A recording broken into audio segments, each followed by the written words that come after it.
Bonjour à tous, j'espère que vous allez bien et que vos finances vont bien. On se retrouve pour une nouvelle vidéo. Merci à tous, vous êtes de plus en plus nombreux sur cette chaîne, ça me fait extrêmement plaisir.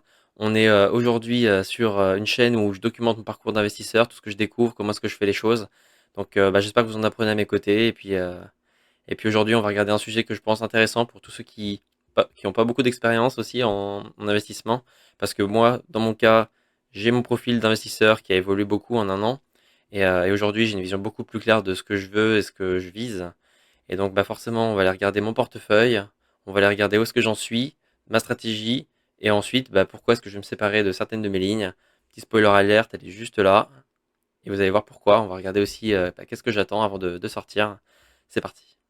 Alors, on se retrouve dans mon portefeuille de Giro. On va aller regarder plutôt la version globale de mes investissements. On passe par Finery. Si vous ne connaissez pas, c'est une plateforme qui vous permet de centraliser tous vos investissements, tous vos portefeuilles, tous vos comptes bancaires, etc. C'est très pratique. Vous pouvez voir votre diversification, vous pouvez voir vos investissements, etc. Il y a plein de métriques, plein de manières de suivre son patrimoine. Là, on peut voir que par exemple, j'ai 1800 euros de cash qui attendent. Ces 1800 euros de cash, ils sont pas forcément dans un portefeuille. Là, il y en a une partie qui est dans mon compte titre chez DeGiro. Il y en a une autre partie qui est chez mon PEA, donc mon plan d'épargne action chez Boursobank. Donc ben voilà, ça permet d'avoir une version très claire de ces investissements. Là, on voit que j'ai environ 5000 euros dans des ETF, donc des paniers d'actions, ce qui est la partie moins risquée de mon portefeuille. J'ai 4299 euros qui sont dans des actions d'entreprise. Donc là, c'est la partie plus risquée parce que je m'expose directement à la croissance ou décroissance de ces entreprises. Et à côté de ça, j'ai mon petit cash qui est disponible au cas où j'ai besoin d'investir si je vois une opportunité. Et donc, bah voilà. Si vous ne connaissiez pas, bah, j'espère que ça vous intéresse. Si vous voulez essayer pendant un mois gratuitement, et ben vous avez un lien de parrainage dans la description. C'est quelque chose qui, moi, m'aide beaucoup. Comme vous pouvez le voir, bah, je vois que j'ai 11 132 d'investis sur les marchés boursiers. Je vois que je suis exposé à 82% aux États-Unis, etc. On peut voir mes frais aussi, parce que forcément, quand on prend des paniers d'actions, bah, il y a des frais de gestion qui sont faits par l'institution qui gère votre panier. Et donc bah, là, on voit que je suis à 14 euros par an, etc., etc. On peut voir le détail de mes positions directement depuis la plateforme. Et ça, bah, c'est très pratique. Concernant ma stratégie, eh ben, je l'ai déjà dit plusieurs fois dans mes précédentes vidéos, mais je suis sur une stratégie de long terme.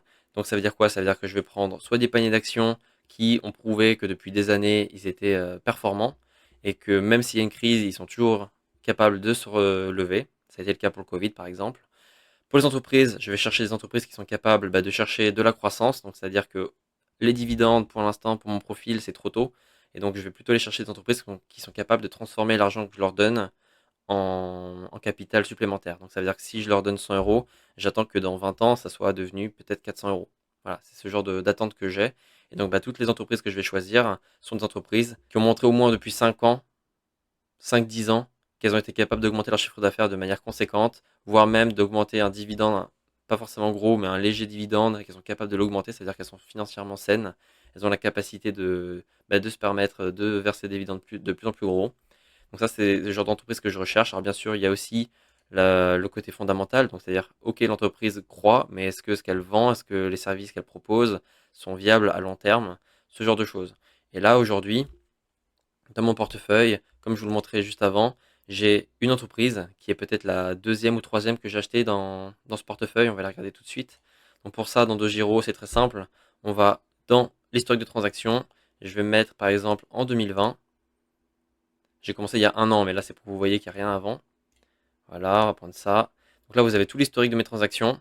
Et là, on peut voir que ST Microelectronics, je l'avais acheté le 31/10, donc on est quasiment il y a un an.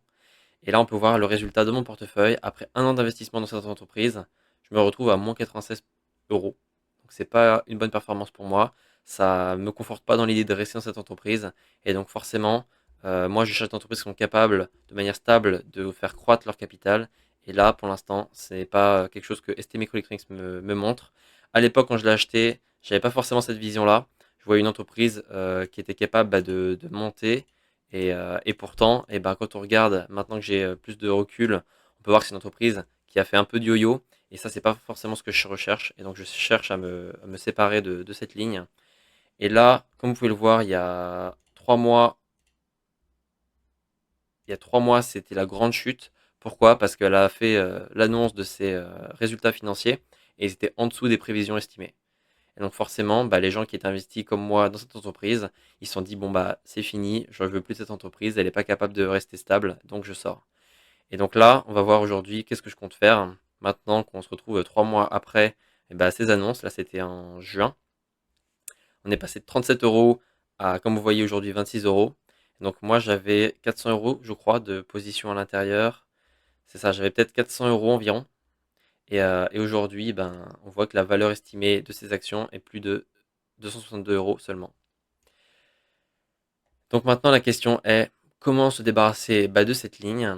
Eh ben, il n'y a pas forcément une bonne manière. Moi, je veux juste dire laquelle j'attends. Je pense qu'en tout cas, c'est important de se fixer un plan, se fixer un objectif. Voici mon objectif. Je vais regarder les annonces du prochain rapport de ST Microelectronics. Faut pas oublier que ce qu'on achète, c'est des entreprises, c'est pas que des actions. Derrière les actions, il y a des entreprises.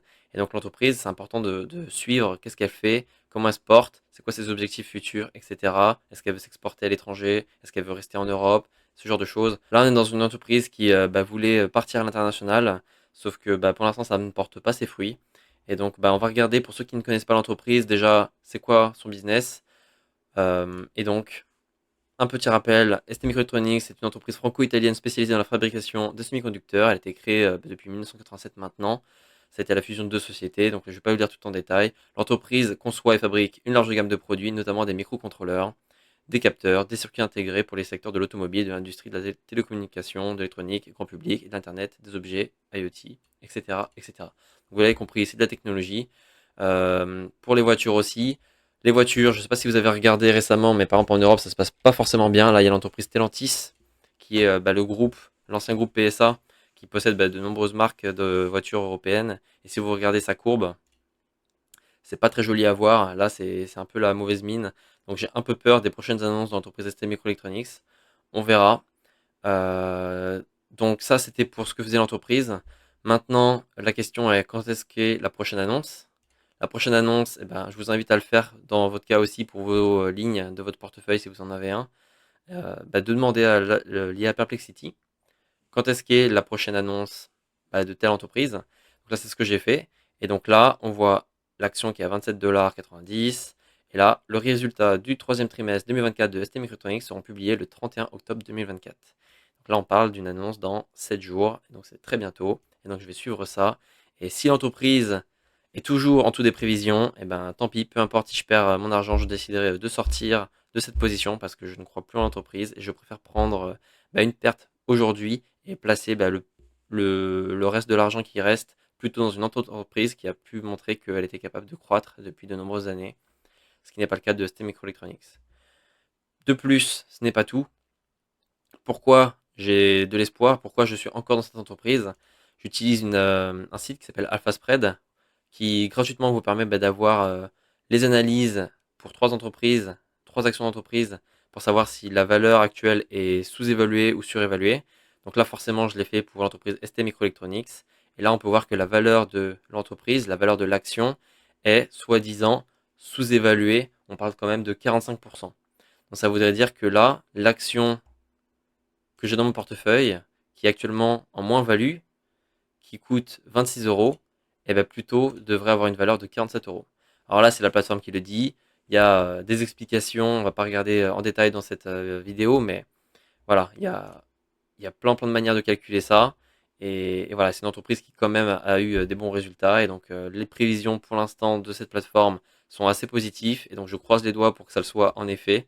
Et j'espère sortir de cette position avec le moins de moins-value possible. Aujourd'hui, j'ai moins 90 euros. Si je peux revenir à un statu quo pour ma sortie, ça serait déjà très très bien. Et donc on va suivre ça. Si ça vous intéresse, n'hésitez pas à vous abonner.